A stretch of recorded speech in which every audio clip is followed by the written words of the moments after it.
नमस्कार दोस्तों, welcome back. I am Amit Sharma. दोस्तों, क्या ईवी अब धीरे धीरे स्लो डाउन की तरफ जाती जा रही है? बिल्कुल हाँ, ये बात सही है कि ईवी स्लो डाउन की तरफ जाती जा रही है, लेकिन ऐसा नहीं है कि ईवी का मार्केट खत्म होता जा रहा है। ये बात सही है कि सितंबर महीने में ईवी में बहुत सेल में गिरावट देखी गई है।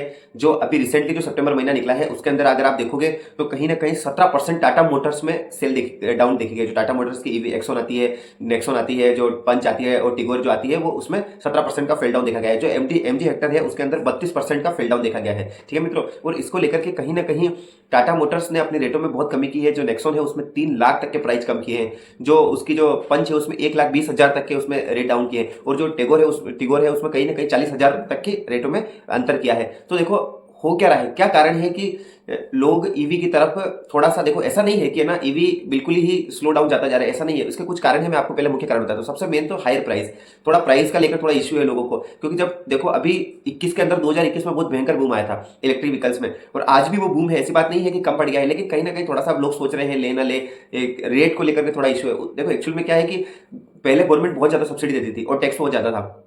टैक्स तो हालांकि पहले वही था, टैक्स में तो राहत अब दी है 5%, अभी क्या है, लेकिन ये गवर्नमेंट का अच्छा कदम है। लेकिन एक थोड़ा जो गवर्नमेंट ने जो थोड़ा सा सब्सिडी दे रखी थी उसमें थोड़ी कमी करने की, जो कमी कर दी है, और जो सब्सिडी बढ़ाने की आवश्यकता है गवर्नमेंट को। ठीक है, पहली चीज तो है। दूसरा ये कि लोगों को थोड़ा ऐसा लगता है कि जो लोकेबिलिटी है, लोकेबिलिटी क्या मतलब, यूजेबिलिटी है। यूजेबिलिटी ऐसे है कि जैसे लोगों को ऐसा लगता है कि अरे यार ये तो थोड़ी देर चलेगी, फिर इसको चार्ज करनी पड़ेगी, थोड़ी देर चलेगी फिर चार्ज चलेगी। तो ऐसा लगे थोड़ा सा क्या है कि लोग थोड़ा हाइब्रिड सिस्टम की ओर भी थोड़ा सा मूव कर रहे हैं। हाइब्रिड सिस्टम का मतलब ये है कि ऐसा इंजन गाड़ी के अंदर जो पेट्रोल डीजल से भी चलता हो, इलेक्ट्रिक से भी चलता हो। ठीक है, अभी उसमें थोड़ा टाइम लगेगा, लेकिन हाँ चल रहा है उसका। और तीसरा ये है कि एक थोड़ा प्रोडक्ट को लेकर इशू आ रहा है इलेक्ट्रिक व्हीकल प्रोडक्ट। जैसे ये आपने बहुत सारे वीडियो, अब देखो सोशल मीडिया का जमाना है तो ये चीज तो होगी। आप कहीं भी किसी की एक गाड़ी जल गई है तो आपने वीडियो वायरल हो गया, ओला की गाड़ी जल गई या एक्सेट्रा एक्सेट्रा, किसी की भी गाड़ी जल गई। ठीक है, जैसे ठीक है, तो ऐसा नहीं है कि जैसे एक गाड़ी जल गई तो हमको ये डिसीजन नहीं लेना कि यार ये गाड़ी जल गई तो हम गाड़ी नहीं लेंगे, ऐसा नहीं होना चाहिए। देखो आप देखिए कितनी कॉस्ट एफिशिएंट है, पेट्रोल डीजल की तुलना में कितनी कितनी रेट आपकी कम लग रही है। और दूसरी बात ये कि आप टोटल एवरेज निकालें, सर्विसिंग का खर्चा, पेट्रोल डीजल ऑयल का खर्चा, और अगर आप उसकी जगह आप बैटरी चार्जिंग का खर्चा और उसको चलाए तो आप देखिए कि उसके दूसरे खर्चे में ही ईवी आपकी फ्री हो रही है। तो कहने का मतलब ईवी वैसे तो सही है, लेकिन कहीं ना कहीं थोड़ा ऑल ओवर वर्ल्ड के अंदर इसमें स्लो डाउन देखने को मिल रहा है। क्योंकि देखो यूरोप ने भी सब्सिडी खत्म कर दी है, और बहुत सारे देशों ने,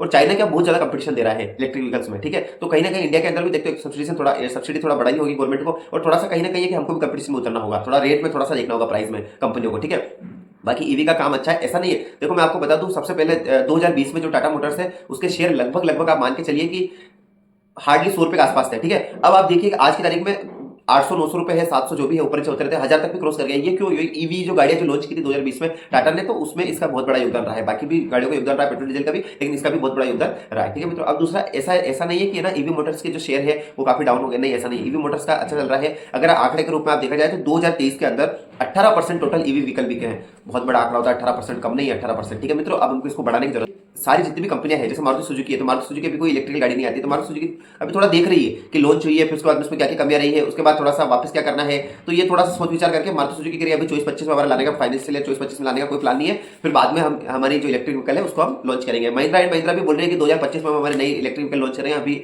अभी हम थोड़ा रुके हुए हैं। और नेक्सॉन टाटा है जो, वो भी अब 2025 के बाद से थोड़ा व्हीकल लाने की देगी। तो देखो मित्रों, ये है कि ऐसा नहीं है कि इलेक्ट्रिक व्हीकल स्लो डाउन जा रहा है, स्लो डाउन जरूर जा रहा है, लेकिन ऐसा नहीं कि खत्म हो जाएगा, बिल्कुल खत्म नहीं होगा। Electric vehicle